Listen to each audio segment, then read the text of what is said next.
up arrive in the canyon. That's where I long to be with my three good companions. Just my rifle, pony and me. Il y a un petit quelque chose à chaque fois que je me lance dans un fait croquet. Il y a quelque chose qui est un peu surréaliste. Le temps est suspendu fait croquet parce que déjà d'une part, je retire ma casquette de critique de cinéma que je jette très très loin et j'écoute, juste j'écoute. Et je suis très content aujourd'hui parce que Xavier Coupe de aka Coupe de directeur, en fait, je ne connaissais pas son existence. Il est venu vers moi. Et comme ça, bon, ça te dit qu'on se fasse un petit fait croquet? Je lui dis, bon, pourquoi pas? Et donc, c'est un peu ce qui s'est passé, C'est un peu plus ce ou qui s'est moins. passé, hein. Je Tout à ne fait. plaisante pas sur l'utilisation des mots, hein. C'est Oui, ouais, et puis ok, pas de même problème. de mon côté, je suis vraiment tombé sous le charme de l'émission, quoi, et je me suis dit, putain, Merci. c'est génial, et je me suis lancé. Voilà, il a voulu jouer le show et puis il s'est aperçu que le mec en face de lui, il est encore plus chaud. Et il Et a dit, bon, ouais, bah bah, je fais écoute, merde. dans 2 jours, à 11h, tu viens. Et donc, il est là.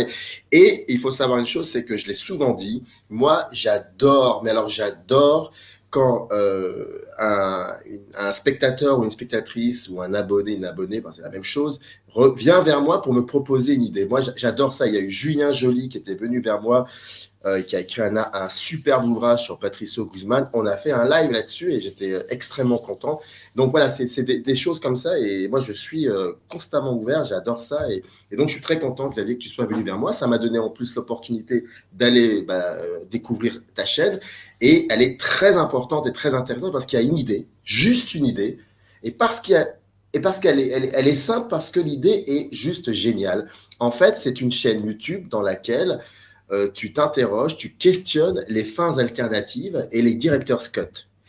Mais ça, il fallait y penser, vu que sur Internet et dans YouTube Game, il n'y a pas un jour, il n'y a pas une minute où on ne parle pas de director's cut.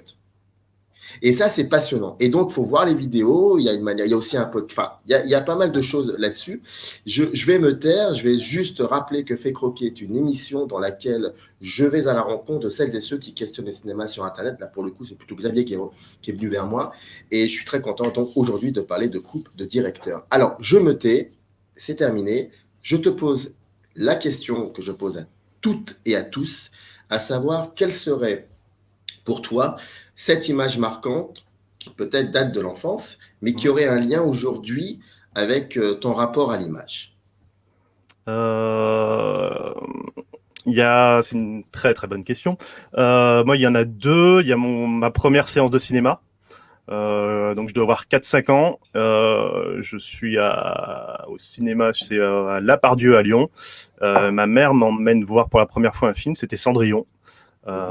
Et c'est très bizarre, enfin, je devais avoir 4 ans, et ma mère m'avait acheté en plus un jouet SOS Fantôme, donc c'était le meilleur jour de ma vie. Juste avant, donc je commençais à jouer dans la salle avec. Donc, première expérience, en fait, je me suis fait engueuler parce que ma mère m'a dit en fait il y a du public autour, donc laisse-les voir le film. Ouais, ce grand écran, c'était quelque chose d'incroyable. Après là, c'était plus un rapport à la fiction plus qu'au cinéma, dans le sens où c'est un moment, à cette époque-là, j'étais vraiment attiré par la fiction d'enfance, c'est-à-dire le Club Dorothée, les dessins animés, également les séries qui passaient sur la 5. Et mon vrai rapport au cinéma, c'est plutôt en cassette. Quand j'avais 7 ans, mais ça faisait quelques mois que je savais lire et en fait j'ai commencé à regarder les cassettes de mes parents, ce qui était marqué dessus et tout. Puis j'ai vu un film, je ça a l'air pas mal, ça s'appelle Retour vers le futur. Et c'est là que c'est parti. Et là, j'ai regardé toutes les cassettes de mes parents. Et puis après, je me suis mis à enregistrer ce qui passait à la télé. Et puis c'est parti, tout simplement. Les cassettes vidéo de tes parents, est-ce qu'il y avait un film ou il y avait deux, trois films? Plutôt deux films. C'était un film. C'était avec les jaquettes télécassettes de l'époque. Donc non, donc c'était un film avec donc du coup t'avais l'affiche. En plus il y avait comme c'était télécassette, c'était des films enregistrés mais avec des cassettes qui faisaient pro et qui vendaient quand même le film quoi. Il y avait la vraie affiche, le titre écrit de manière propre et tout. Donc le résumé et voilà. Donc ça veut dire que soit ton père ou ta mère prenait le temps de découper, je dis ça parce que je l'ai fait, hein, Donc, je Ouais. sais exactement ce que c'est, en fait, ça. C'est vraiment, on achète ça toutes les semaines. On prend le temps de découper, il faut bien insérer. Enfin, il y a un truc Exactement. Ah oui, il y a toute une incroyable. logistique, hein. C'est incroyable, parce que c'est Bah, plus que des passeurs, ces deux personnes. Ce sont de véritables ben, programmateurs de cinéma. ben, bizarrement, ouais. Alors pourtant, je suis pas dans une famille qui a été vraiment bercée dans le cinéma, mais bon, je pense qu'aussi ils aimaient bien les choses carrées à la maison, donc ça permettait d'avoir les cassettes propres et tout. Puis après, ben, cette logistique, à partir de 7 ans, c'est moi qui m'en suis occupé. Du coup, c'est moi qui découpais, donc je sais très bien ce que c'est. Et mais ouais, finalement, il y a eu ce côté passeur de mes parents qui était indirect, puisque finalement, c'est moi qui suis allé vers leurs cassettes. C'est pas eux qui ont fait la démarche de me présenter les films. Mhm. Mais et puis du coup, derrière, il y avait eux pour m'expliquer ce que c'était. Quand j'ai vu la cassette Les Aventuriers de l'Arche perdue, qu'est-ce que c'est? Bah, c'est Indiana Jones. Bah non, c'est pas Indiana Jones, c'est marqué Les Aventuriers de l'Arche perdue. Ils m'ont dit si, c'est Indiana Jones. Bah, alors je vais regarder. Et voilà, et c'est comme ça que j'ai découvert le cinéma. Alors c'était surtout des gros films des années 80. Mhm. Et, et puis j'ai plus jamais arrêté en fait. Mais en fait, je m'en suis même pas rendu compte. C'est-à-dire pour moi, c'était normal. Ouais, ça faisait partie de ton quotidien. La sensation que tu as Exactement. eue, très bizarre, lorsque tu vois Cendrillon dans cette salle de cinéma et que ta mère Ouais. te dit attention, il y a du public autour. Est-ce que la question est très très simple? Est-ce qu'aujourd'hui tu es réellement un enfant d'une. Enfin, tu es attiré par les salles du cinéma ou tu es resté un peu celui qui était dans son salon, bref, un enfant de la télé, enfin, découvrir le cinéma à l'intérieur de la télévision? Euh, alors bah il y a pendant un moment, j'étais très très cinéma. J'avais la carte abonnée, je passais tout mon temps là-bas. Mais bah, c'est sûr, là depuis un an, j'y vais moins. Mhm. Moi, c'est vraiment regarder les films dans des bonnes conditions. Donc pendant très longtemps, bah, les bonnes conditions, c'était qu'au cinéma, parce que pour moi, clairement, un vieil écran ou une cassette, ça me suffisait pas. Même le DVD, c'était encore limite. Après, moi, je suis pas un grand fan. Moi, j'aime pas le public. C'est-à-dire, j'aime pas quand il y a trop de monde serré. Donc souvent d'ailleurs le cinéma, j'y allais soit à la séance de 14h quand j'étais étudiant, ou après c'était le lundi parce qu'il y a moins de monde. Mais c'est vrai que maintenant que j'ai une grande télé 4K avec des films en 4K et tout, j'ai moins ce besoin de la salle de cinéma parce que j'ai vraiment de la qualité à la maison. Mais pour les films, les expériences, on va dire qui sont vraiment fortes visuellement, je veux quand même les voir au cinéma. Moi, j'aime beaucoup, j'aime bien sûr ce côté visuel, mais j'aime aussi beaucoup les histoires, raconter une histoire. Et finalement, un film qui va te raconter une histoire, mais sans le côté, sans une grande démarche visuelle, ça va pas me déranger de le voir chez moi parce qu'aujourd'hui, j'ai beaucoup de qualité chez moi. Donc, tout est créé. Je suis désolé, il y a un chien qui aboie, ça n'est pas le mien. Je n'ai pas de Ouais, chien chez c'est les moi. aléas du direct. C'est le chien du voisin. Voilà, c'est comme ça, c'est la vie, c'est le cinéma. J'aurais bien voulu ne pas l'avoir, mais bon, j'en suis fort désolé. Excuse-moi, Xavier, excusez-nous Il pour n'y a pas de souci. spectateurs, spectatrices. On va essayer Pourtant, on a- de revenir sur cette voix très forte de Xavier. À partir de quel moment tu as compris que ce que tu voyais à l'écran, que cela soit dans une salle de cinéma, mais aussi sur la petite lucarne, à partir de quel moment tu t'es aperçu que ce n'était pas qu'un simple divertissement, qu'il y avait quelque chose derrière? C'est une bonne question. Le moment où j'ai compris qu'il y avait un vrai propos, bah, c'est assez tard quand même. Je pense que c'est au collège. Je pourrais pas te dire. Je pense que c'est quelque chose qui est arrivé. Enfin non, oui et non. Non, c'est pas vrai. En fait, j'ai eu de la chance par rapport à mes parents. Et en fait, je pourrais pas dire à quel moment je l'ai compris par rapport au cinéma. Mais quand j'étais en CM1, donc quand j'avais 9 ans, il y avait une émission à la télé depuis quelques temps qui s'appelait Arrêt sur image et qui expliquait les dessous de la télévision et notamment les messages qu'essayent de passer les programmes télé. Et mon père, clairement, m'a dit ben, il faut que tu regardes cette émission pour comprendre ce que tu regardes. Parce qu'une émission, c'est pas la réalité. On veut te faire passer quelque chose, un message, on veut t'expliquer quelque chose. Il y a une proposition, il y a un avis. Parfois, c'est un avis qui est bâclé parce que juste ils en ont rien à foutre. Parfois, c'est un avis qui est très engagé, voire manipulateur. Parfois, on essaie d'être neutre, mais on ne l'est jamais. Et du coup, ils m'ont vraiment éduqué à ce moment-là, dès 9 ans, à comprendre les images et à comprendre qu'on veut te faire passer quelque chose de plus que le divertissement. Mais j'aurais pas un exemple concret où je me suis dit putain c'est pareil dans le cinéma. Mais c'est quelque chose du coup que dès ce moment-là j'ai pu réaliser. Euh, ouais, et puis après je pense, je pourrais pas te dire exactement pour le cinéma. C'est passionnant ce que tu dis parce que c'est l'une des rares et c'est l'une des premières émissions, je me souviens très bien, c'est Schneiderman, Ouais. dans laquelle tu as des personnes, pour celles et ceux qui ne connaissent pas cette émission, elle passait Sur la 5. sur la 5, hein. Ouais, c'était sur Ouais. la 5 Enfin, France 5. c'était sur France 5, oui, parce que la 5 n'existait plus à cette époque-là. Mais si je me souviens bien, il et elle, parce qu'il y avait aussi des journalistes femmes qui revenaient sur comment était mise en scène la parole et où un sujet. Et donc, ils décortiquaient l'image et ce qu'ils en ressortaient, c'était le chant contre chant. Il y avait des termes cinématographiques qui étaient employés. On était vraiment dans l'analyse théorique et pratique d'une image. Et c'est assez drôle que tu me parles de cela et que tu me dises que c'est à partir de là où tu as commencé à comprendre qu'une image avait un sens, pouvait aussi avoir un sens, et que ce sens pouvait être revisité, voire retravaillé, et qu'il pouvait y avoir une idéologie. Et à partir de là, est-ce que tu as commencé à voir les films autrement? Et surtout, est-ce que tu as commencé surtout à en parler avec d'autres afin de confronter ta parole aux autres? J'en parlais déjà avant. Moi, en fait, le vrai, je me suis mis au cinéma, donc comme je te dis, donc quand j'étais en CE1, donc c'était fin 92, donc j'avais 6 ans. Je me rappelle les premières grosses confrontations, en fait, c'est à la rentrée après Noël de cette année-là, parce que j'ai découvert 2 films qui étaient passés à la télé. Batman, le premier de Tim Burton. Bon, à 6 ans, c'est un peu jeune quand même pour Batman, mais j'avais aimé, et surtout, je me suis pris une claque qui s'appelait La Guerre des Étoiles. Et du coup, quand on est revenu à la rentrée, donc en janvier, je suis allé voir tous mes potes. Je fais putain les mecs, vous avez vu La Guerre des Étoiles, quoi. Et c'est là où on a commencé à discuter de ciné.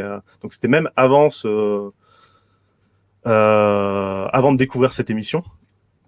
Et le sens des images, on va dire, dès ce moment-là, j'étais déjà à fond à parler de films avec mes potes.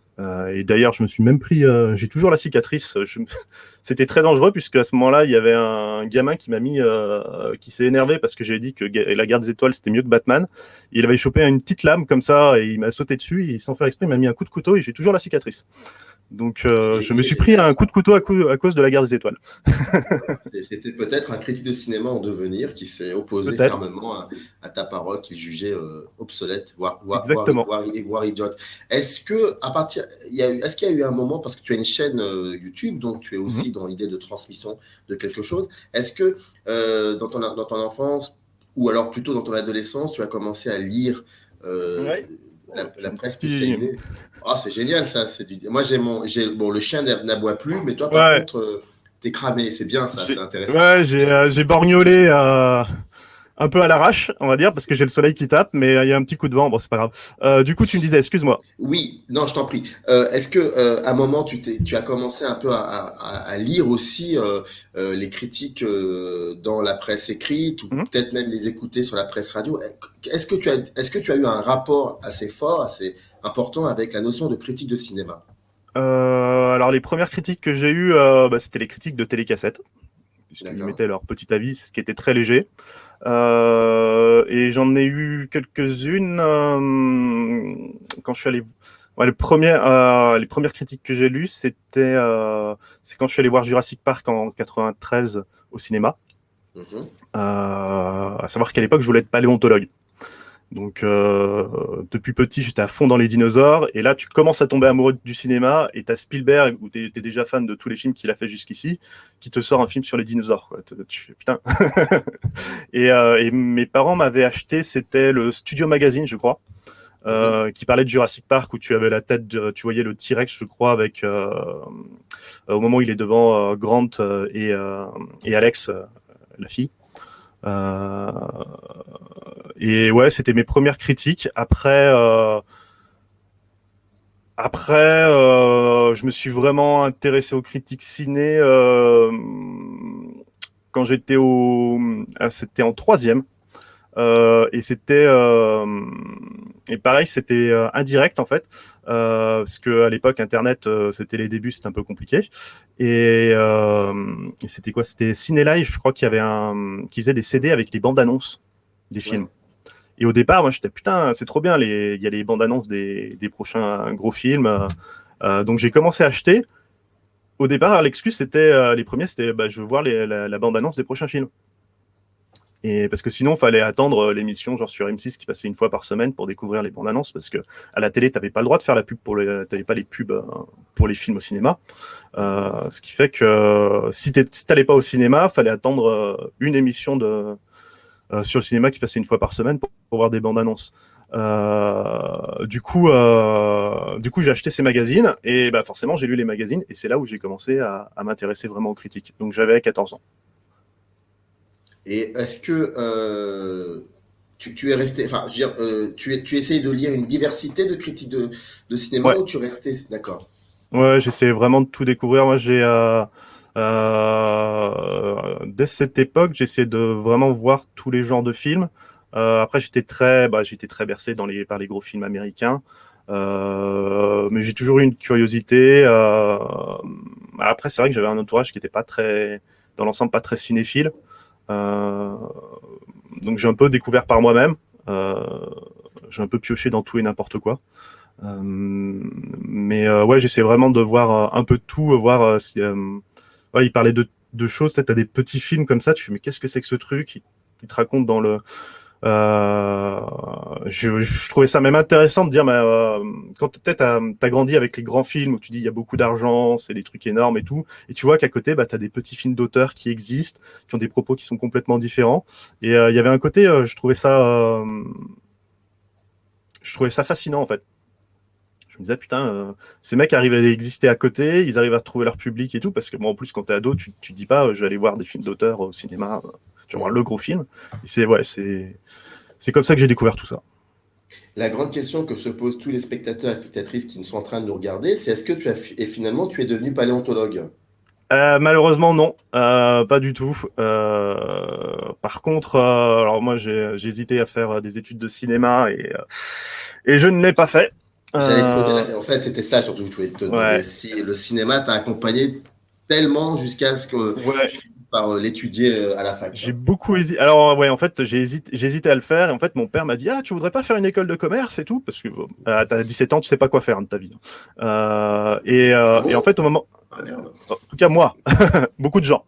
Et en fait, ce qui se passe, c'est qu'au moment où il vient de me dire ça, c'était au moment où t'avais la scène. J'étais en train de regarder Friends. C'était la fameuse scène où Ross et Rachel vont enfin se mettre ensemble, où ils Oui. sont donc la scène que t'attends depuis 2 saisons et tout. Et en fait, limite, je lui ai dit OK pour pouvoir regarder la scène en fait, parce que ouais, OK, y a pas de souci, je vais voir ça parce que je veux voir la scène. Puis après, on verra plus tard. Et en fait, je me suis lancé là-dedans. Puis après, enfin moi à l'époque, je me disais, j'ai pas la culture, le cinéma, j'y connais rien et j'ai pas l'impression d'avoir le talent pour la narration et tout. Et j'ai l'impression que j'avais pas les épaules pour ça. Et du coup, j'en avais un peu peur et donc je me suis dit ouais non mais j'arriverai jamais là-dedans. Et finalement, il y a 3 ans, j'ai quitté mon ancien boulot, j'ai fait une formation et depuis, alors aujourd'hui, je suis principalement régisseur, mais je bosse sur des tournages. Donc comme Ah, quoi, tu au es final, régisseur. ouais, C'est un métier extraordinaire, ça, régisseur. c'est, C'est fatigant, c'est c'est épuisant, physique, c'est mais j'aime beaucoup. physique, mais c'est passionnant. C'est un très très beau métier, important et urgentissime au sein même des tournages. Je sais pas à toi que je dirais ça. D'où est venue cette idée, un moment, de te poser et de te lancer dans la création d'une chaîne YouTube? L'idée de De ah créer, excuse-moi, pardon, oui non, pardon, excuse-moi, j'avais pas compris le début de la phrase. ça, c'est venu d'où cette envie, comme ça, à un moment, de te dire, allez, je vais moi aussi créer une propre chaîne YouTube et surtout, je vais axer la thématique autour de Ouais. quelque chose de bien précis. Ça t'est venu quand cette idée-là? Alors c'est très bien, c'est très intéressant la dernière partie de ta question parce que moi déjà j'ai toujours aimé raconter des histoires. Depuis que je suis tout petit, je dessinais beaucoup de BD quand j'étais petit. Après, je me suis mis à faire des vidéos. J'écrivais des scénarios dès le collège. Je me faisais des vidéos avec des potes et tout, des trucs à l'arrache pour les faire marrer. Mais il y avait toujours cette volonté de raconter une histoire. Mm. YouTube, moi je me suis fait des vidéos, je faisais même des vidéos qui étaient un peu dans des formats YouTube avant que YouTube existe en fait. Après j'ai un peu lâché quand j'ai commencé à bosser et je me suis remis à faire des petites vidéos avec des potes il y a quelques années et en fait c'est là où j'ai eu l'idée de cette chaîne. C'était en fait c'est surtout au moment où j'ai quitté mon ancien boulot et j'ai eu quelques mois d'attente. Avant j'étais 2 jours au chômage dans toute ma vie avant. Donc j'étais un peu tout le temps dans le guidon, la tête dans le guidon. Et là, je me suis dit putain, mais ce serait cool de faire une chaîne là-dessus. Et à l'époque, j'ai pas pris le temps de le faire. Et donc c'était fin 2017 en fait où je me suis mis à me dire cette chaîne, ce serait bien de la faire. Et après, je suis parti en formation, puis après, je suis parti sur les tournages et je me suis pas vraiment posé là-dessus. Parce qu'à côté de ça, j'ai aussi fait une formation en écriture de scénario et je commence à écrire des scénarios plus professionnels, on va dire. Même si pour l'instant, ça reste des scénarios que je fais chez moi. Arrivé le premier confinement, je me suis dit, j'ai rien d'autre à faire. Euh, j'ai eu voilà, on me dit le tournage il est annulé, donc tu restes chez toi. Et c'est là où j'ai eu la bascule. Je me suis dit allez vas-y. Au départ, je voulais pas me filmer. Je savais pas comment rendre le truc. Et puis là, je me suis posé. Je fais comment je peux essayer de rendre le truc intéressant sans me filmer. Mhm. Parce que je me suis dit c'est des galères en plus de se filmer et j'ai pas envie de me prendre la tête avec ça au départ. Et puis voilà, puis c'est parti au moment du confinement. Donc il y a eu vraiment. Et aussi, si, il y a quelque chose que j'allais oublier, c'est pendant longtemps, je voyais des trucs super intéressants sur YouTube. Je me suis dit, ah, putain, c'est génial. Mais je me suis dit, moi, si un jour je fais quelque chose sur YouTube, je fais pas du YouTube pour faire du YouTube. C'est-à-dire, c'est si un jour il y a une histoire, il y a quelque chose que j'ai envie de raconter, je me dis, le format c'est YouTube, Mhm. je me lance. Mais faire du YouTube pour du YouTube, ça m'intéressait pas. J'avais commencé à faire des vidéos avec des potes. Il y en a qui me disaient ouais, tu fais des top 10 sur YouTube. Je me dis, j'en ai à foutre de faire des top 10 sur YouTube. À la limite, des top 10 cinéma, pourquoi pas. Mais faire des vues pour des vues, ça m'a jamais intéressé. Et, Donc voilà. j'entends bien, mais en fait, l'idée de la chaîne, c'est de parler des directeurs Scott et des fins alternatives. Et ça, Ouais. cette idée-là, ça t'est venu comment? Moi, c'est un truc qui m'a fasciné depuis des années. Alors, Director's Cut, moi, j'ai découvert ça avec Aliens, que j'ai vu d'abord en version longue. Donc c'est comme ça que j'ai découvert. Et puis il y a eu quelque chose d'incroyable, c'était le jour où j'ai vu la version longue. J'ai toujours pas fait de vidéo dessus. J'en parle depuis. J'en ai parlé dans ma première vidéo. C'est Abyss, où Eh oui. la version longue, la fin est très très différente quand même. Il se passe des choses qui ont rien à voir avec la version d'origine. Donc je trouvais ça super intéressant. Là, tu te dis, ah ouais, dans les versions longues, on peut avoir vraiment un propos très différent. En plus, moi, j'adore Il était une fois dans l'Ouest. Puis en regardant des making-of, j'ai découvert qu'il y avait plein de montages différents qui ont existé parce que les producteurs, ils voulaient pas des versions de 3 heures. Et puis les fins alternatives, il y a quelque chose qui me fascine. Moi, j'aime beaucoup. Je suis quelqu'un qui aime beaucoup l'histoire, notamment l'histoire moderne et le rapport de la société et de la culture avec l'histoire. Euh, Tu peux voir que le cinéma, notamment, change en fonction des événements historiques qui se passent à ce moment-là. Et inversement, le cinéma rentre dans la culture et a un impact sur la société qui plus tard aura un impact sur l'histoire. Par exemple, dans ma deuxième vidéo, je parle de Rambo, de la fin alternative de Rambo. Rambo, c'est vraiment le film c'est vraiment l'illustration de l'action hero des années 80, du héros réganien, du militaire américain, les Américains la plus grande puissance du monde. Ça a été parodié, t'avais le commando Sylvestre dans les Guignols de l'info et tout. Et en fait, dans la version d'origine qui a été tournée de Rambo, il meurt à la fin du premier. Et tu dis toute cette iconisation qu'on a du personnage et ce rapport de la culture américaine de cette époque, où c'est vraiment le personnage qui l'incarne le plus, en fait, il n'existerait pas s'ils avaient choisi l'autre montage. Et là, Mais tu te ça, dis oui, pardon, je t'en prie, excuse-moi. Ouais, non, vas-y. Non, non, vas-y, jusqu'au bout et puis Voilà, c'est quelque chose qui est fascinant. Tu dis tout le rapport qu'on a avec les personnages, les héros américains de cette époque sont vraiment basés au départ sur ce personnage-là, de Rambo, qui est devenu une expression.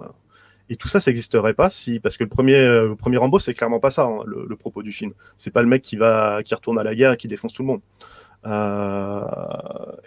Et tous ces films Rambo qui ont créé une sorte une iconisation je sais pas comment dire ça, de cette forme de culture, le cinéma, de l'époque Reagan, tout ça, tout ça n'existerait pas en fait. Enfin, on n'aurait pas la même image. Ça aurait été sûrement remplacé par un Schwarzenegger avec les commandos, les choses comme ça. Mais et tu dis rien que ça, tu dis la culture à un moment, elle s'est jouée à une prise de décision d'un côté ou de l'autre.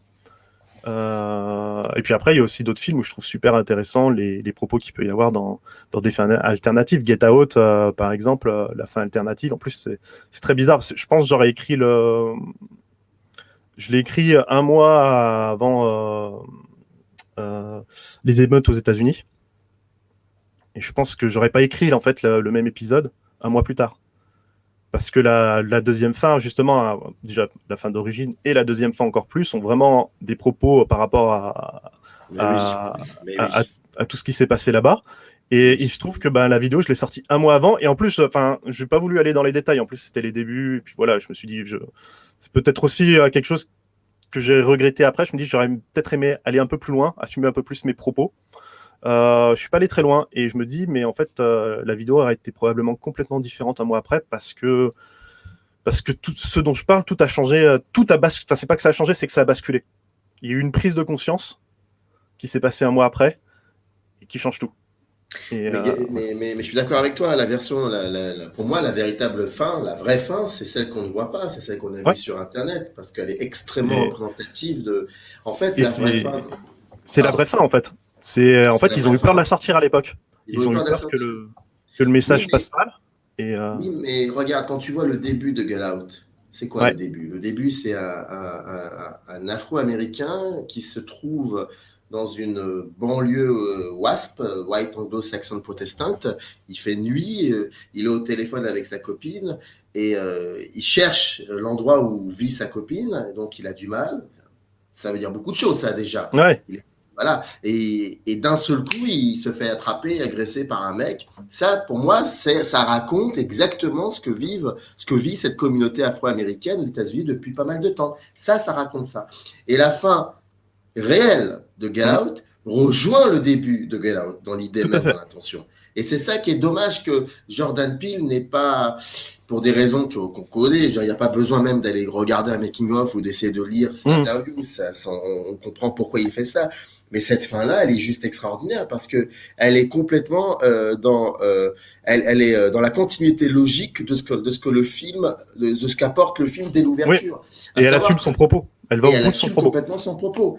C'est-à-dire que nous, spectateurs, nous sommes complices de ce récit. Nous savons que ça n'est pas possible, qu'il faut qu'il s'en sorte, parce que c'est un gentil et parce que les connards autour de lui. Mais la réalité fait que oui, mais c'est pas ça le truc. Le truc, c'est que même si il doit aller là où il doit être depuis. Il doit aller là où les autres le voient, c'est-à-dire dans une cage. Voilà. Et en plus, ce propos est tellement gros quand tu vois tout ce qui s'est passé avant, et c'est là aussi où ils ont eu peur. Ils se sont dit mais est-ce que les gens vont croire que c'est crédible? Et après, on a pu voir que quand même. C'est malheureusement, c'est un vrai problème. C'est un vrai problème, et c'est la réalité. Et là, le film, qui est très intéressant, et que je trouve que le film, de mois en mois, d'année en année, il acquiert une certaine puissance. Il y a quelque chose avec ce film qui est assez intéressant et assez fascinant. On peut, dès la première vision, être buté sur certains aspects, mais je pense qu'avec le temps, le film est en train de prendre une valeur qui est juste indéfinissable. Je trouve qu'en plus, il a ce côté vraiment qui apporte aux gens qui ne vivent pas ce que lui peut vivre. Je trouve que tu arrives vraiment à te mettre à sa place et tu vois le regard des autres qui, même quand il n'est pas forcément mauvais de base, tu vois qu'il y a un problème. Quand les mecs vont lui parler, tu vois que dès le départ, il y a un problème, il y a quelque chose qui va pas. Même si les mecs font genre, ah, on est cool. Bon, en plus, il se trouve dans l'histoire qu'en réalité, ils sont pas cool du tout. Mais tu comprends ce que cette personne peut vivre. T'as l'agacement qui commence dès le départ, puis après qui monte, Oui. et puis qui arrive à un niveau incroyable. Mais dès le départ, tu peux comprendre. Et je trouve que c'est quelque chose d'important pour les gens qui n'ont jamais été confrontés à ça. Exactement, c'est ça. C'est pour ça que quand j'avais vu ta chaîne et que c'est la première vidéo que j'ai vue parce que ça me parlait beaucoup, parce que moi je me Ouais. souviens qu'à l'époque ça m'avait beaucoup énervé le fait qu'il n'y ait pas cette fin-là. Enfin, ce qui m'avait énervé, parce que je ne savais pas qu'il y avait une autre fin, ce qui m'avait énervé, c'est de découvrir cette fin et de me dire, mais c'est pas possible, quoi, on peut pas. Ouais. C'est dommage que le film se termine ainsi. Et puis quand tu apprends plus tard qu'en fait le film devait se terminer autrement, c'est beaucoup plus intéressant. Combien de temps tu mets pour construire un récit, le mettre en scène et le monter? Combien de temps tu mets pour faire ça? Ah, c'est une bonne question. Ça dépend de beaucoup de choses. Ça dépend de ma productivité déjà. Alors moi, en fait, ce qui se passe, moi, je suis quelqu'un qui, de base, alors ça se voit pas forcément qu'on me voit dans la vie de tous les jours, mais je suis hyper actif. D'un point de vue, alors je sais pas si c'est le bon mot, mais médical, je le suis. Voilà, j'ai le cerveau qui part dans tous les sens. Donc quand j'arrive vraiment à me focus sur l'histoire et tout, là, bah, c'est parti. Sinon, il me faut un peu de temps pour me concentrer parfois. L'écriture en général ça dépend des épisodes, mais elle est souvent assez rapide. Hein. Comme c'est aussi des choses souvent que je connaissais déjà avant, tu vois, qui ont déjà travaillé dans ma tête pour pas mal de films depuis pas mal de temps. Et ce qui est très intéressant, c'est que souvent, c'est pas toujours le propos que je vais avoir à la fin. D'accord. Je commence l'écriture et c'est là où je me dis, ouais, c'est en me lançant dans l'écriture. Et ça, c'est plutôt rapide. Après, le montage, ça dépend des épisodes. Ça peut être une semaine, comme ça peut être 3 semaines, ça peut être très, très long parfois. Moi, en plus, ce qui m'est arrivé il y a un peu moins d'un an, en fait, je suis allé vraiment à fond dans ces vidéos-là. Puis, bon, je bossais sur d'autres trucs à côté. En fait, j'ai fait un burn-out. Donc, à un moment, je me suis effondré et tout. Donc, là, forcément, pendant 6 mois, je n'ai pas sorti de vidéo. Et après, c'était très difficile pour revenir. Donc, mais ouais, au début, j'arrivais à sortir une vidéo par semaine. Donc, j'avais un très gros rythme, mais ouais, en général, une vidéo bien faite, un montage, je suis plus à 2 semaines, voire 3 semaines, ça dépend du format. J'ai des vidéos qui font 5 minutes, comme j'ai des vidéos qui font 20 minutes. Donc. Mais c'est assez long à mettre en place, notamment, j'essaie de trouver le rythme, trouver les images pour tout illustrer. Parfois, ça me parle, je suis là, putain, là, je peux mettre ça, là, ça va vite. Puis parfois, tu as une partie sur laquelle tu es là, je peux peut-être trouver mieux que ça et tout. Pendant 2 jours, tu es là sur la même scène à essayer de réfléchir à comment la faire. Et donc voilà. Mais c'est vrai que c'est assez long. Et c'est pour ça aussi, là, j'aimerais essayer de trouver des formats un peu plus faciles à produire, notamment quand je suis en tournage. Tu vois, surtout quand tu es en régie, tu te fais une journée de 14 heures, le soir, tu te dis pas, tiens, je vais me faire 2 heures de montage. Donc, c'est pour ça que je veux tester de nouveaux formats. Là, tu vois, j'ai lancé un podcast. C'est bien ça. Voilà. C'est pas mal. Hein. Ouais, merci. Là, on va tourner le 2e épisode ce week-end, je pense. On va peut-être aussi en profiter pour tester de la critique de films qui viennent de sortir, parce qu'on l'a pas encore fait. En fait, cette chaîne, tu vois, de base, elle a un propos, mais j'ai envie de tester plein de choses. Et après, est-ce que ça marche, est-ce que ça marche pas? Par exemple, j'avais fait un épisode qui s'appelait Dans la vraie vie sur Jurassic Park. Est-ce que Jurassic Park, dans la vraie vie, c'est possible? Parce que, je suis un grand fan de Jurassic Park, forcément. Et donc, qui parle on va dire, par rapport à la science, est-ce qu'on peut vraiment réaliser ça? Et en fait, c'est là aussi que tu réalises que faire de la vulgarisation scientifique, c'est un métier, c'est très long, c'est très compliqué, et j'ai pas forcément les épaules. Pour Jurassic Park, ça allait, mais je me suis dit, je vais pas partir dans tous les films à faire ça, parce que, voilà, donc j'ai testé ce truc-là. Peut-être qu'un jour, j'y reviendrai, je me dis, tiens, ce film, faut vraiment que je parle, genre Interstellar. Moi, je suis un fan de... Alors, en fait, petit, j'hésitais entre paléontologue et astrophysicien. Donc, tu vois, Interstellar, quand il parle de trous noirs et tout, ce qui est aussi le problème, c'est qu'au bout de 5 minutes, quand j'ai vu le film, j'avais compris la fin. Oui, en fait, il va se passer ça. Ah oui, putain, t'es fort. Hein. T'es oui, balèze, hein. le coup des... quand elle répète 2 fois, il y a des fantômes dans ma chambre, je fais, ouais, c'est bon. Donc, peut-être, mais voilà, tu vois, je peux vraiment tester plein de choses. J'ai même, j'avoue, je viens de tester TikTok. C'est très frustrant, D'accord. c'est très drôle. Mais je pense que, tu vois, après, tu vois, on critique TikTok, mais TikTok, c'est un média. Après, tu apportes dessus ce que tu veux y apporter. Alors, il y a un truc Je suis très d'accord frustrant. avec toi. Je suis d'accord. J'ai fait un autre format qui s'appelle Plaisir coupable, qui est Hum. peut-être aussi une façon Mais est-ce d'expliquer que ce côté. Tu vois, j'ai grandi avec ces gros films américains et c'est ça qui m'a fait aimer le cinéma. Et Mais oui, mais je vais être un peu provocateur et je le suis rarement sur Fait Croquer, j'essaie d'extrêmement neutre, mais n'hésite pas.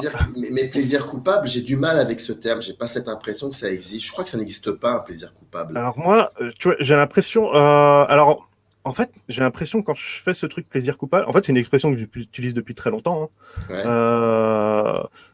J'ai l'impression que je parle au moi quand j'avais 16 ans et que j'ai pas voulu faire du cinéma. Parce Mm. que tu as ce côté, je connaissais pas le cinéma d'auteur,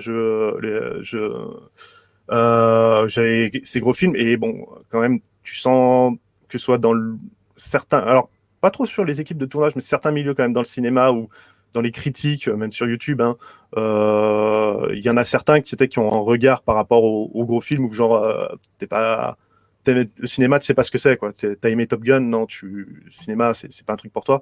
Je trouve, et du coup, j'avais ce complexe d'infériorité, et je pense un peu, j'ai envie de parler au mois de 16 ans, et donc peut-être des gens qui ont l'impression de se dire, bah, en fait, moi, je vous connais juste peut-être parce que j'ai grandi, tu vois, j'ai grandi avec les Fast and Furious, ou même des films, Oui, même mais mieux est-ce que construits comme Le Seigneur des Anneaux, mais qui sont des gros blockbusters, et leur dire, non, mais les mecs, si vous aimez ça, c'est normal, on peut kiffer ces films. oui, mais est-ce Et que le mois de 16 ans, il a envie de t'écouter? alors j'ai regardé les dernières stats, en tout cas il m'écoute pas, c'est mais c'est pas grave. Mais même je dis le moins de 16 ans, mais tu vois, ça peut être un gars de 30 ans qui réalise que bah en fait le Mais mec il a oui, plein de bien films chez sûr. lui et Mais que oui, bah bien oui bah, sûr. tu Ben peux oui. kiffer les films d'horreur qui ont été faits à l'arrache dans les années 80 pour les VHS, ben ça reste du cinéma. Euh, on n'est Je pas sais là pas, pour moi, juger ce enfin, que tu je aimes. pense que c'est. Je sais pas, alors je vais peut-être te paraître un peu prétentieux, mais je trouve que c'est pas un débat, ça, en fait. C'est normal. Je veux dire, oui, Ouais, c'est du mais cinéma, point. je suis Et tout à fait plaisir, d'accord, c'est normal, et mais je le plaisir, comprenais pas plus jeune. mais plaisir coupable, ça n'existe pas non plus.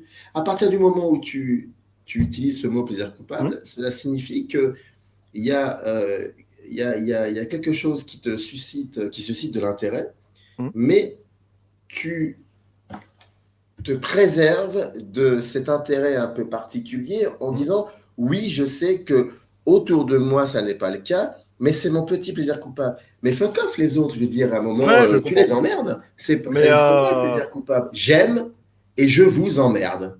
C'est tout. c'est tout à fait. Ouais, tu as raison. Je devrais peut-être le formuler comme ça. Je dis de manière un peu agressive, certes, parce que ça commence un peu à m'énerver dans le sens Oui, où, mais à oui. partir du moment où on dit plaisir coupable, ça voudrait dire aussi qu'on prend en considération l'avis des autres. Ouais. Mais le cinéma est tellement un art subjectif et du présent, certes, Mm, que il ne faut pas prendre en considération l'avis des autres. On peut prendre en considération certaines réflexions afin mm. peut-être de les contredire. Ça donne un débat. C'est très beau les débats. Mais plaisir coupable, non. Moi, j'adore. Mais alors, j'adore regarder. Ça va te faire rire. Le Seigneur des Anneaux, je trouve que c'est une. La trilogie et du Seigneur des Anneaux et du Hobbit, je trouve que dans ces 6 films, je ne suis pas très sensible à la mise en scène de Peter Jackson. Je Mm. le suis dans d'autres de ses films, comme par exemple Ouais, Forgotten Silver ou je Créature l'ai vu. Ouais. céleste, et un tout petit peu King Kong. Mais j'ai fait ce que je fais très très rarement. Je suis pas très lié moi au physique, donc j'ai Mm. acheté les 6 films en copie Ouais. Blu-ray pour te dire, et je les mate très souvent, souvent même en automne, parce que pour moi ce sont des films d'automne, et je les regarde en automne. Mais je sais que ça ne m'apporte rien d'un point de vue mise en scène, mais j'ai une sensation qui me rappelle mon enfance et mon adolescence axée autour des jeux de rôle que je lisais, les livres dont vous êtes le héros, ou les jeux de rôle que je faisais avec Donjon Dragon, tout ça, Pendragon. Et ça me rappelle tout ça et ça me donne quelque chose et j'adore ça. Mais et quand j'en parle avec des gens qui me disent, oh, quand même, Samir, toi, tu aimes ça? J'en dis oui, j'aime ça. Ah oui, mais c'est ça qu'il faut Où est le dire. problème? Mais moi, tu vois, j'ai même eu le jugement, par exemple, c'est très con, hein, mais c'est un truc qui m'énerve et Genre, parce que oui, bah, je peux aimer des blockbusters, des choses comme ça. Je suis pas du tout fan. Alors, il y en a certains films que j'aime, mais dans l'ensemble, je suis pas un grand fan des films de super-héros. Mhm. Et ces gens qui viennent te voir, il faut, hé, t'as vu, il y a le nouveau film pour toi, là, le nouveau Thor et tout. Ça me saoule, Thor, en fait, tu vois. Mais parce qu'ils savent que t'aimes des films américains, bah forcément, un film américain, c'est Marvel, quoi. Super, quoi. Et, Ouais. euh, Mhm. et en plus, t'as ce regard qui est limite condescendant, tu vois, genre on est sympa avec toi, tu sais, tu vois, super. Ouais, Mais c'est et, très dangereux et c'est très problématique cette catégorisation des choses, hein. tout à Moi, fait. j'écoute avec beaucoup d'intérêt et de passion quelqu'un qui me parle Comics Guardian, par exemple, Mmh, la chaîne YouTube Comics Guardian. C'est ouais, quelqu'un, j'ai fait un fait croquer avec lui. On a parlé de choses sur lesquelles je suis pas très sensible, mais moi, mmh, j'avais très envie de l'écouter, quoi. ouais, Et c'était passionnant. Et c'est passionnant. Et moi, je prends. Moi, là où je pourrais peut-être, et après je me tais parce que ça n'est pas mon émission, mais là où je pourrais peut-être soulever un petit bémol, c'est ouais, quand il y a une redondance dans la réflexion. C'est-à-dire ouais. que quand on s'aperçoit qu'un sujet est maintes fois traité et Mmh, qu'au final on s'aperçoit que il y a plus rien de nouveau, si tu vois ce ouais. que je veux dire. Mais si Comics Guardian vient en parlant encore une fois et toujours de Thor, je sais que là, pour le coup, Thor, lui, alors, il va tout casser parce que c'est vraiment un truc qui le passionne. Et je Ouais. sais qu'il va m'apporter des réflexions, des théories que je ne connaissais pas et que je ne lis pas et que je ne vois pas ailleurs. Ça m'intéresse. Plaisir coupable, pour moi, ça n'existe pas, hein. Ça n'existe pas, le plaisir coupable. Je Pas comprends tout pour à moi, fait en ton tout point cas. de vue. Mais Donc tu devrais réintituler ça en disant oui, peut-être. j'aime ce Après, et film puis et je c'est vous emmerde. voilà. Puis après, c'est vraiment cette volonté de montrer que quelque part, oui, ces films et même je peux assumer ce côté, oui, genre Top Gun, c'est n'importe quoi Top Gun, mais putain, tu kiffes voir ce film, tu vois, t'es dans la sensation, t'es dans le et voilà. Et quelque part, même si le titre au départ, oui, est ce que c'est aussi derrière. Et d'ailleurs, j'en ai fait deux épisodes. J'ai fait sur Top Gun et sur Rock de Michael Bay. Les deux, je finis en disant. Alors en plus, bon, c'est vrai que je le dis sur un peu sur le ton de l'humour du second degré, mais ça reste vrai. C'est voilà pourquoi je kiffe ces films en fait. Tu vois, tout ce que j'ai dit là, c'est aussi pour ça que bah, ces films, je les aime, mais je les aime vraiment en fait. Et, euh, Est-ce et que c'est le tu vas message quand même que je veux faire passer derrière. et c'est louable. Est-ce que tu vas t'intéresser à des films qui ont une histoire très forte de tension entre le producteur et le réalisateur? Et quand je te pose cette question, je pense surtout à, tu sais, aux films hollywoodiens des années 20, des années 30, des années 40, Mhm. voire des années 50, où les producteurs avaient un appui, une position assez forte. Et Ouais. il y a eu plein d'histoires comme ça où finalement le film a été remonté plusieurs fois. Je pense par exemple au Rapace d'Eric Van Stroheim en 27. C'était un film qui devait durer, je crois, 9 heures ou 12 heures. Puis le producteur et C'est dit ouais, c'est un peu.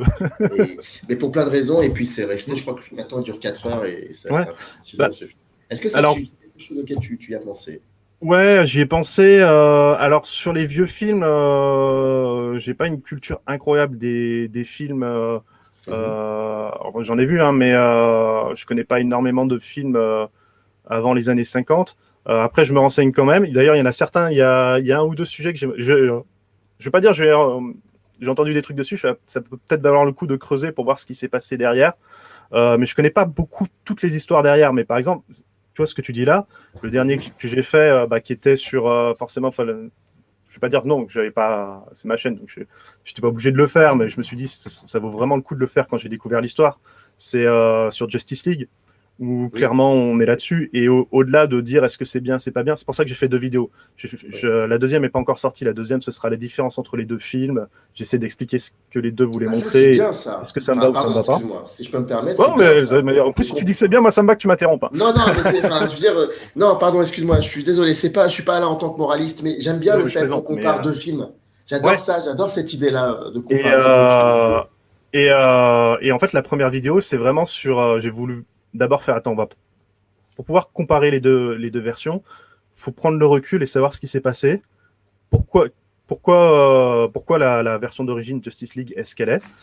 Et du coup, j'ai parlé bah, des 10 ans qui ont précédé la sortie de la Snyder Cut et toutes les conneries qu'ils ont fait et tous les choix de producteurs. Whedon, en fait, si elle a été si bâclée que ça, bon, après, il a beaucoup de choses à se reprocher, c'est aussi parce que on lui a dit non, mec, ton film il va faire moins de 2 heures. Donc, c'est un film en moins de 3 heures, je vois pas trop comment tu peux raconter l'histoire, mais il va faire moins de 2 heures. Et accessoirement, au moment où il a fini son tournage, puisqu'il a dû retourner, les mecs lui ont dit, par contre, le film, il doit faire moins de 2 heures, et en plus, on le sort dans 2 mois, parce que les gars doivent sortir le film avant la fin de l'année, parce que, en fait, la Warner est sur le point de se faire acheter, et les patrons de la Warner vont toucher en bonus en fonction du chiffre d'affaires qu'ils vont faire sur l'année. Donc, si tu décales au début de l'année d'après, alors que clairement, en 2 mois, tu peux pas. C'est aussi pour ça que tous les effets spéciaux, ils sont immondes. Tu peux pas le faire, en fait. Ils ont fait non, les mecs, j'ai pas mon bonus, donc il sort dans 2 mois. Donc le mec, il finit son tournage, dans 2 mois, il a son film qui doit sortir. Comment tu veux que le film soit réussi? C'est pas possible. Et alors après, il y a plein d'autres problèmes, mais rien que ça, tu sais que ton film, il peut pas marcher. Et du coup, j'explique ce problème, ce rapport à la production, le fait aussi que, avant, quand ils ont commencé à paniquer, ils ont dit non, Zack Snyder, on veut déjà, il était en fait son producteur, c'était Christopher Nolan, donc le mec il pèse un peu quand même à la Warner. D'ailleurs, bizarrement, depuis qu'il a annoncé que là, il y a 2 semaines, il va peut-être partir de Warner, là, d'un seul coup, Warner a fait ouais, finalement, on va peut-être être plus sympa avec nos artistes. Ah. Et quand t'as un mec qui te rapporte 1 milliard par film, tu l'écoutes. Et en fait, quand Nolan est parti, il avait plus son poids à la Warner, Zack Snyder, et là ils ont commencé à le faire chier. Et sa productrice, sa directrice de production, c'était sa femme.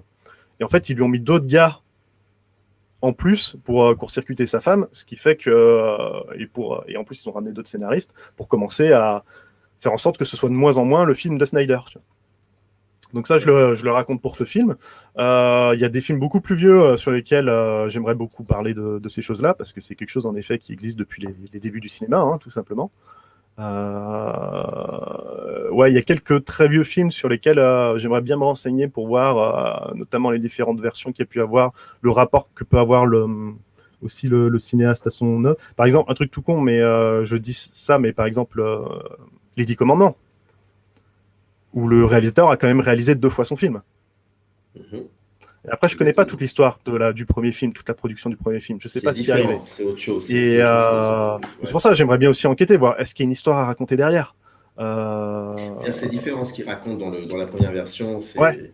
J'ai jamais vu la première version. Je préfère la première version, c'est magnifique, c'est grandiose. Mais c'est Cécile B2000. Les films muets de Cécile B2000, il faut vraiment les voir. Je crois qu'un jour je fasse un live là-dessus. Je m'égare un peu trop.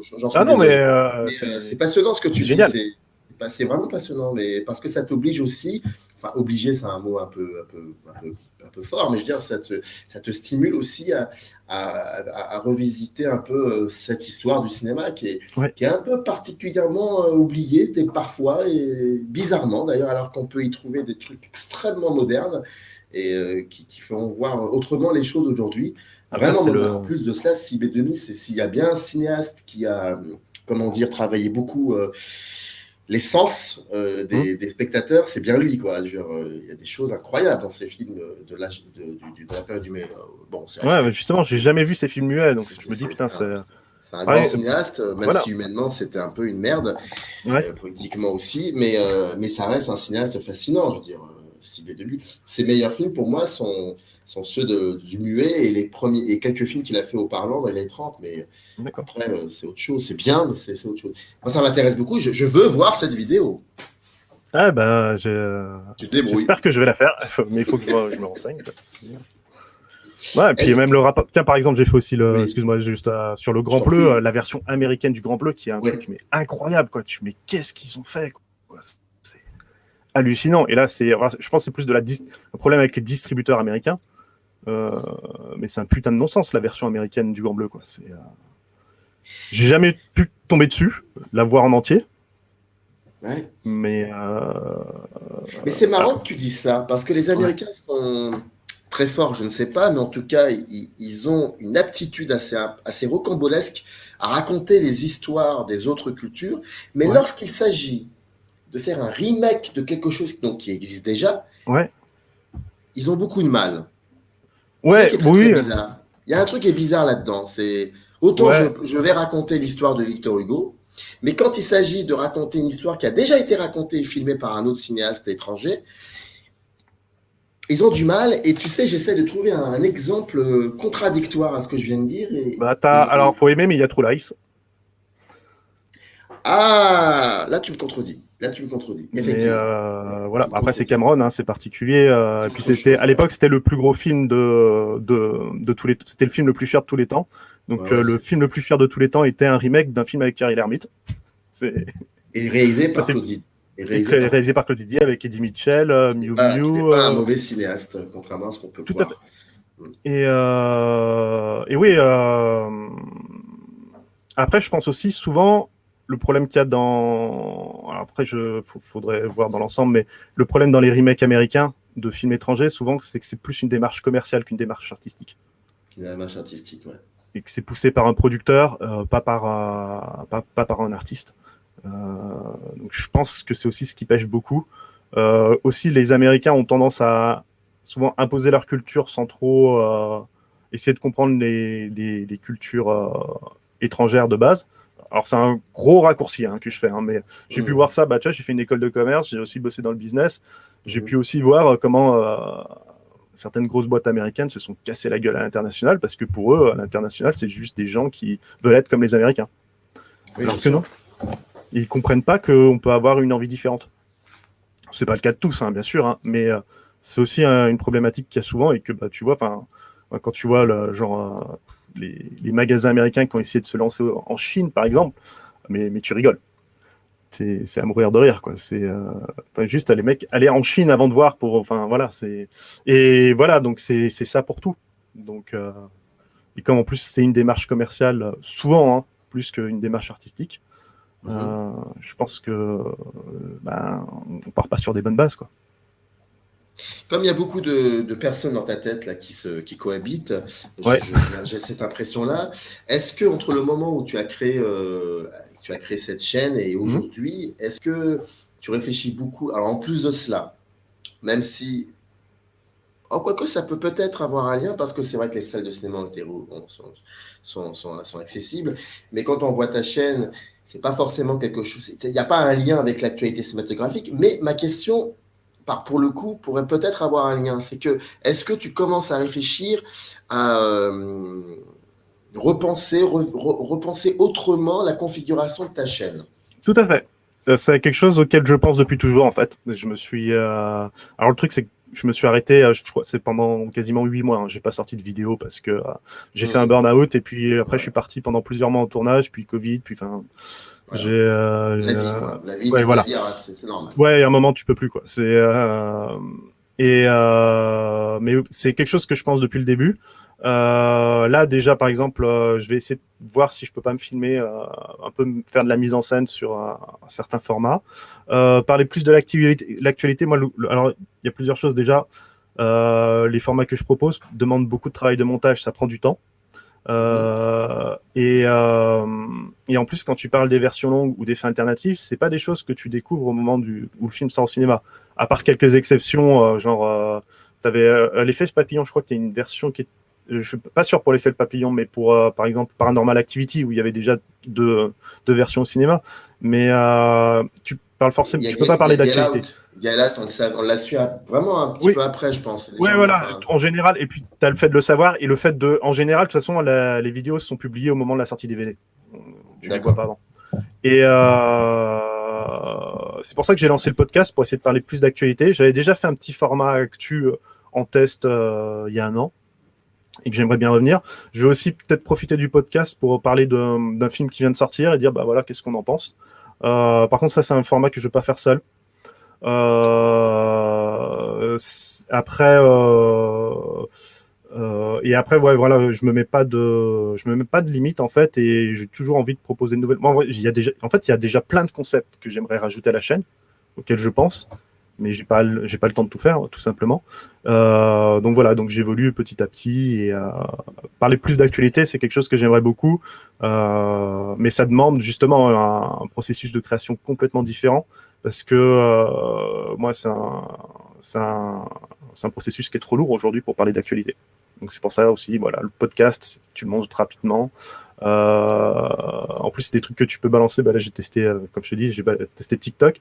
Ce qui me frustre parce que genre en fait, j'ai mis un un extrait de Top Gun sur TikTok.